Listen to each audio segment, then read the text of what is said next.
Praise lord. మరి నీవు మండుచున్న దీపమేనా? రండి ఒకసారి లేఖనం ప్రకారము మనల్ని మనం ఒకసారి పరిశోధన చేసుకుందాం.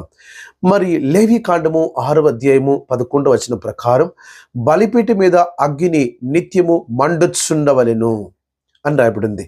మరి లూకా సువార్త 12వ అధ్యాయము 45వ వచనంలో నేను భూమి మీద అగ్నివై వచ్చి తిని అది ఇదివరకే రగులుకొని మండవలని ఎంతో కోరుచున్నాను అని రాయబడింది.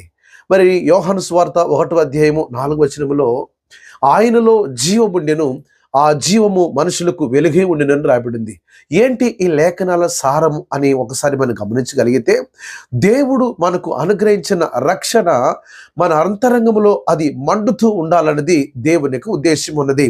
ప్రియమైన దేవుని బిడలారా, దయచేసి మనం ఆలకించుదాం, ఒకసారి ఆలోచన చేసుకుందాం. మరి దేవుడు మనకు ఇచ్చిన రక్షణ అది ఆరిపోయిందా?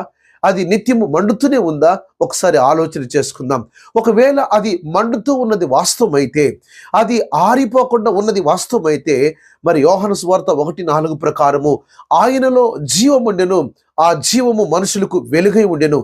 ప్రియమైన కుమారుడా కుమార్తె, మరి నీలో వెలుగుతున్న ఆ దీపము మండుతున్నది వాస్తవమైతే అది ఎంతమందిని రగిలించగలిగినది, అది ఎంతమందిని క్రీస్తులోకి నడిపించగలిగినది అన్నదాన్ని మనం పరిశోధన చేసుకోవాలి.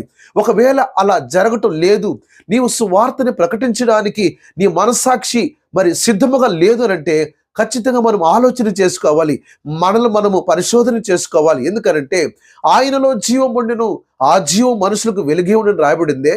మరి వెలుగుగా అది ఇతరులకి ప్రయోజనకరంగా లేనప్పుడు మనలో ఏదో మనస్సాక్షికి విరోధంగా పోరాడుతూ ఉన్నదనేది మనం గమనించాలి.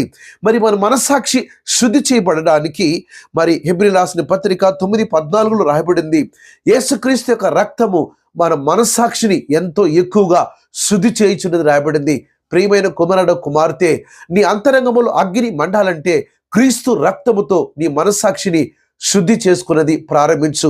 రెండవదిగా మనం గమనించినప్పుడు పరిశుద్ధాత్మ మనలో నూతన స్వభావం కలుగు చేయటం ద్వారా మనం రక్షణ పొందినామని రాబడింది తీతు 3:5 వచనం ప్రకారం.